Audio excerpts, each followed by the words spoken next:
Hey, what's up YouTube viewers? We are doing a video today on doing a flush of the front brake system, and we're also going to be repairing this bleed valve or bleed nipple. Actually not repairing it, replacing it. This bike has had a problem that earlier this year when I checked out the bike at the beginning of the season, I could take this and draw it all the way back, touch the handlebars without any resistance. And I don't know if you can tell, there's no way to describe how much energy I'm putting on this on a video, but I can bring it back here this far. I shouldn't be able to bring it that far with one finger. And I can take it two fingers, and I'm touching it all the way back against the handlebar. There should be a lot more resistance on that. At the beginning of the year, there was no resistance at all. We bled the brakes, and of course 2 weeks later started doing it again. I had nothing. So it was recently bled. Now it's probably about halfway gone. I've done some research on the internet, and nobody seems to really know why it's doing it, but apparently this is something that the GSXR will do. And I read a online post that said this guy, he had the solution. It was actually the bleed nipple was faulty. Apparently they go faulty over time. It doesn't make sense to me, but $6 to replace that, so we're going to try it. We'll flush the system and we'll see where it goes from there. So let's get started. Okay, one of the things I forgot to mention earlier was I've got this on a bike stand, and the reason I like it on a bike stand is because the bike is more stable than just resting on a kickstand. And with the handlebars straight, this is mostly level. It has a slight forward tilt, but it's not too bad. This can be done without using a bike stand. If you simply just put it on your kickstand, and if you turn these handlebars all the way, this will end up pretty much level, and you can still do it. The only problem you run into is that this right side caliper, it's a little cramped trying to get up there and work on it, but it's still doable. So if you don't have a bike stand, you're still okay. It's just, the main thing is when you're dealing with the fluid, you want this to try to get that as level as possible, because especially if you have this tilted over on its kickstand and you turn the bars all the way that way, it's going to be way off level and you're probably going to spill some fluid. It's just something to keep in mind. Alright, what we're going to be doing on this is primarily just going to be a flush and refill the fluid and bleed the brakes. This probably won't take very long. You're just going to screw that out, put the new one in. That's it. So let's get started. First thing you have to do, normally I'd work on from this side, but this is for the camera. Screwdriver in there. You have to take this little screw out.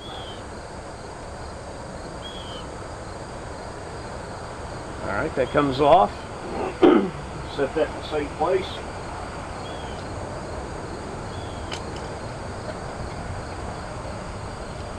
Now unscrew this.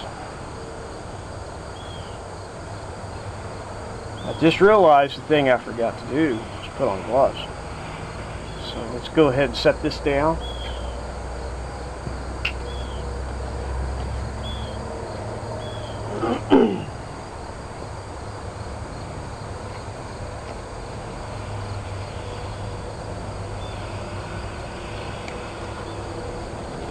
Putting on gloves because there's very few things I'll put on gloves for, but apparently brake fluid is pretty nasty stuff, and you do need to be cautious on what it touches. Paint, basically anything it touches apparently it can destroy. So I'm not sure the particulars on it. I haven't had a problem myself. That also means we need to take some old rags and kind of wrap around our handlebars and protect all this stuff. Let's see if we can get that done real quick. So, alright, we're going to take this off. The best thing to do with this is set it inside the cap upside down. because you don't want to get anything on there. I mean, I'm here on my driveway, you don't want to get driveway grit and everything. Now what we're going to do is we're going to take our little suction back here and we're going to clean all this old fluid out.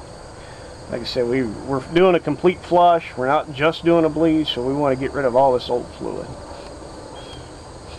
So, yeah, that didn't take very long at all with this thing. So we got it all out. And that fell apart. But that slips right back together. That's no big deal. We're losing a little fluid there. That's alright. Let it drip on the driveway. Now that we've drained all the fluid out, let's get in here. There's a little bit of grit. Actually, let's pull the camera off and have a look down in there.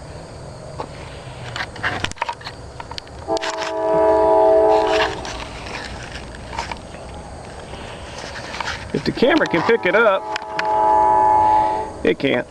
But it may be able to a little bit there. You can see there's a little bit of grit and some just debris down in there. So what we're going to do is we're just going to take a paper towel and clean this out, because we do not want that stuff to get in our brake lines.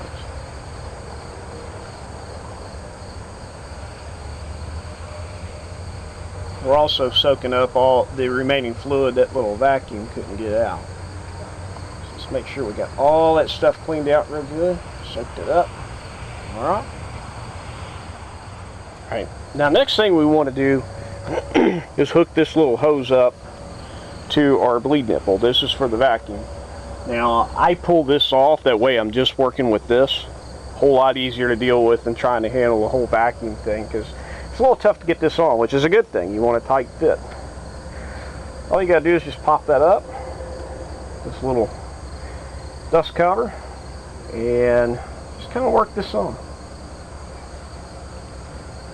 If you're having trouble getting it on, just kind of, there it slipped off, but just kind of do kind of a rotation motion with it there. Work it on. It'll go. It'll slip off a lot too. What we're going to do is hook this vacuum back up to here. That little nozzle.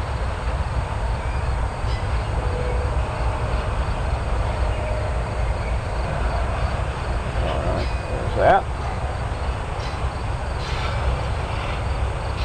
And we're going to take our 5/16 wrench and just a counterclockwise motion, open that up. And you can turn it once it's loose, you can turn it with your finger. Just make sure it's good and open. And we're going to suck all the stuff out. And it looks like you done got it. Alright, once you're done, take your 5/16 again and go ahead and snug it down. You don't have to snug it down much. It only takes 5.5 foot-pounds of pressure. I think is what the torque specification is for this bike. But now that we've done that, we can get ready to start on the calipers. Now when you're taking this off of this nipple, take your rags around it, and the same way as when you was putting it on, just kind of rotate it like that. You're going to have a little fluid. There's already some built up there. It's going to want to get all over everything. There you go. That's why you wear gloves with this stuff, because it's on my hand now. Alright, just kind of soak that up. Let's go ahead and put the dust cover back on.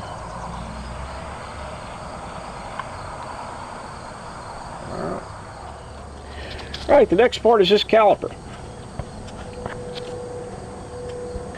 It also has a dust cover on it, and it is not attached. I'm going to pull that off, and what did I forget to do? I forgot to put rags in.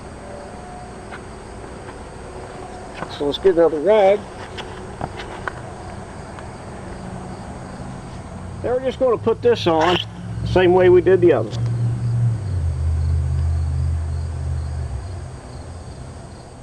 Alright, now that we got that put on, we can hook this back up.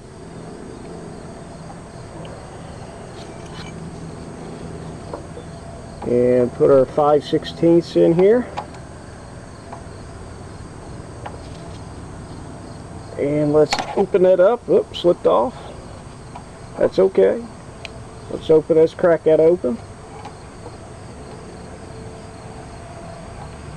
Just hold it, and then we're just going to squeeze. And if the camera's picking it up, you can see all that fluid coming out.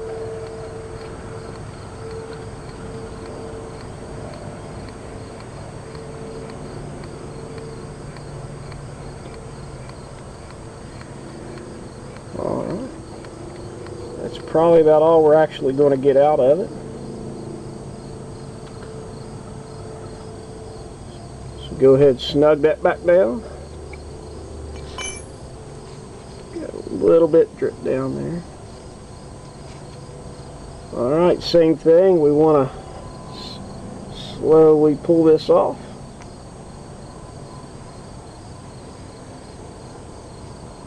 Get control of it, and there we are. A little bit of fluid right there. Let's get that off there. Alright, we'll do a lot better cleanup later on.